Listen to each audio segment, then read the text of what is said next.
Bismillahirrahmanirrahim. Assalamualaikum warahmatullahi wabarakatuh. Alhamdulillahi rabbil alamin. Nahmaduhu wa nasta'inu wa nastaghfiruh wa na'udzu billahi min sururi anfusina wa min sayyiati a'malina. Man yahdihillahu fala mudilla fala hadiyalah. Qala rabbi zidni 'ilma warzuqni fahma. Amma ba'd.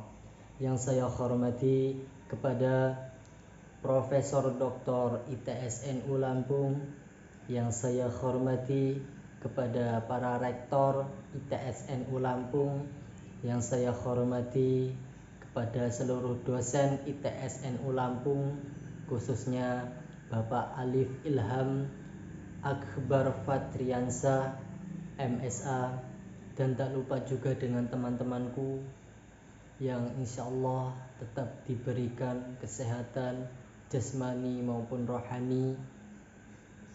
Salawat ma'asalam tetap tercurahkan kepada junjungan kita Nabi Agung Muhammad sallallahu alaihi wasallam, yang mana kita nantikan syafaatnya kelak di yaumil qiyamah. Amin ya rabbal alamin. Izinkan saya untuk memperkenalkan diri. Nama saya Ilham Rafiq dengan NIM 2459201043. Saya dari Prodi Teknologi Informasi kelas B, Makstul Teori Organisasi Bisnis. Video ini untuk memenuhi tugas UAS semester 1 2024. Dosen pengampu Bapak Alif Akbar Fatriansa MSA. Oke, langsung saja. Kali ini saya akan membahas mengenai langkah-langkah dalam merencanakan SDM yang efektif. Berbicara mengenai organisasi, tentu tidak akan terlepas dari konsepsi sumber daya manusia, atau dalam singkatan SDM.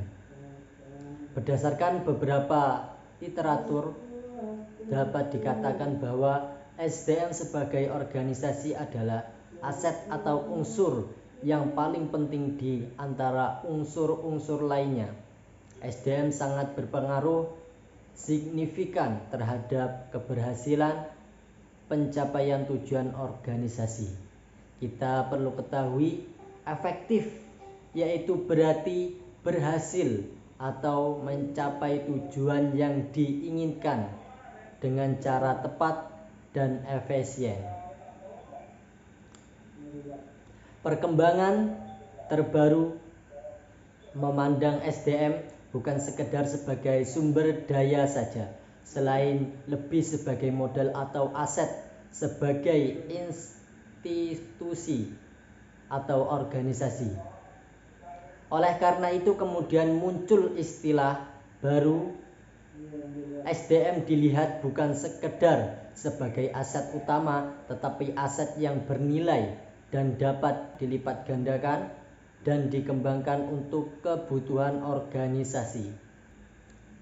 Artikel ini mendeskripsikan bagaimana tips pengelolaan SDM yang efektif dengan mengaitkan adanya beberapa macam perilaku psikologi SDM yang ada dalam organisasi, sehingga setidak-tidaknya dapat memberikan manfaat bagi leader yang upaya mencapai tujuan organisasi.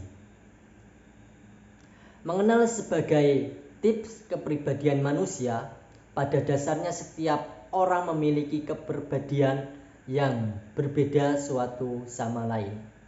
Sebelum menuju langkah-langkah, marilah kita mengenal tips kepribadian manusia. Pada dasarnya setiap orang memiliki kepribadian yang berbeda satu sama lain. Penelitian tentang kepribadian manusia sudah dilakukan sejak para ahli terlebih dahulu, mengemukakan bahwa manusia bisa dibagi menjadi 4 tips kepribadian. Salah satunya yaitu melankolisi, yang artinya seseorang yang bersikap murung atau muram, pesimis, dan menaruh rasa curiga. Yang kedua, sagunisi, yakni seseorang yang menunjukkan wajah berseri-seri, periang atau selalu gembira dan bersikap optimis. Yang ketiga, felegmatisi, yang artinya seseorang yang bersifat lemban dan pemalas, wajahnya selalu pucat, pesimis,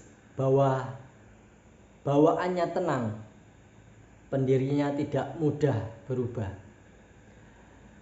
Yang terakhir yaitu kolerisi, yakni seorang penarik darah dan sukar mengendalikan diri, mudah berubah.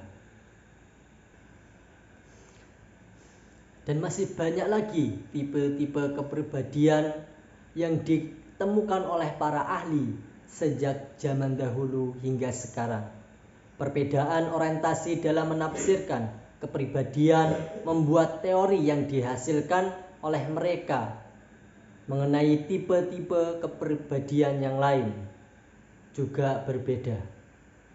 Dengan berdasarkan beberapa teori tentang tipe kepribadian manusia tersebut atas SDM atau sumber daya manusia yang ada pada beberapa organisasi pada era sekarang.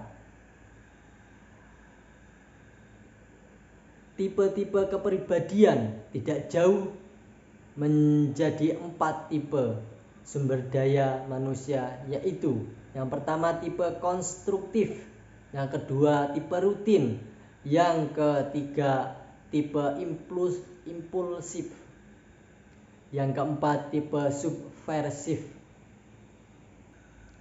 dan masih banyak lagi tipe-tipe kepribadian yang lain yang dilakukan oleh para ahli sejak zaman dahulu hingga sekarang.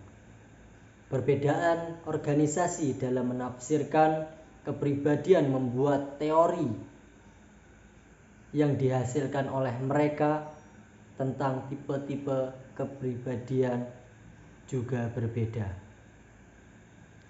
Dengan berdasarkan beberapa teori tentang tipe kepribadian manusia, setelah kita mengenal berbagai tipe kepribadian manusia, kita langsung menuju materi langkah-langkah dalam merencanakan SDM atau sumber daya manusia yang efektif. Yang pertama, perencanaan SDM meliputi menganalisis ketersediaan sumber daya manusia pada saat ini. Yang kedua, pengembangan SDM meliputi menganalisis kebutuhan sumber daya manusia. Yang ketiga, evaluasi kinerja meliputi menilai kinerja karyawan yang bertugas dalam bidang kinerja. Kesimpulan, menerapkan faktor utama dalam keberhasilan dan pencapaian tujuan organisasi. Sumber daya manusia merupakan aset perusahaan yang berkontribusi pada kesuksesan organisasi bisnis. Sumber daya manusia bertujuan untuk memastikan setiap karyawan yang bekerja berjalan dengan baik. Sekian yang bisa saya sampaikan dan saya presentasikan. Apabila ada kata-kata saya yang salah, itu datangnya dari saya sendiri. Apabila ada kata-kata yang benar, itu datangnya dari Allah Subhanahu wa taala. Wallahu wafiq ila aqwamit thoriq. Wassalamualaikum warahmatullahi wabarakatuh.